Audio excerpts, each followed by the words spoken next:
আসসালামু আলাইকুম এভরিওয়ান, আজব সবাই ভালো আছেন আর আমি অনেক ভালো। আসলে এখন দেখতেছি বাংলাদেশে অনেক বড় বড় বাইক লঞ্চ হতে যাচ্ছে এবং লঞ্চ হয়েছেও, কিন্তু একটা ঝামেলা কিন্তু আছে। ঝামেলাটা হচ্ছে বাইক কিন্তু 300, 350, 310 সিসির বাইক সব, কিন্তু এর মধ্যে ঝামেলা হচ্ছে একটাই, সেইটা হচ্ছে সব কিছু চায়না বাইক। আর বাংলাদেশে সবাই জানেন যে চায়না বেশি দিন যায় না, এটা কিন্তু ছোট থেকে বড় সবাই জানে। আমি বলতেছি না যে বাইকগুলো কিংবা চায়না জিনিসগুলো সবই খারাপ, কিন্তু এটা হচ্ছে চলে আসছে আমাদের মাঝে, এইটা মানুষ জেনেই আসছে আর এটাই মানে যে চায়না বেশি দিন যায় না। তো সবাই যা কিছু করবেন চিন্তা ভাবনা করেই করবেন।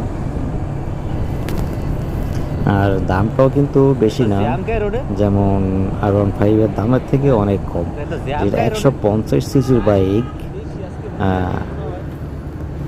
দাম হচ্ছে R15 যেগুলো আছে V3, V4, মানে ভার্সন 4, ভার্সন 3, এইগুলা প্রায় 5 লাখের উপরে। আর এই 300, 350 সিসির বাইকগুলো কিন্তু দিচ্ছে 4,55,000, 4,58,000, মানে এইরকম আর কি।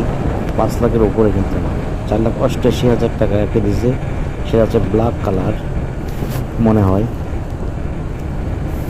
যাই হোক, বাইকগুলো সুন্দর, সিসি অনেক বেশি, সবার কিন্তু আকর্ষণ ওইগুলোই। তো যে যাই করবেন চিন্তা ভাবনা করেই করবেন।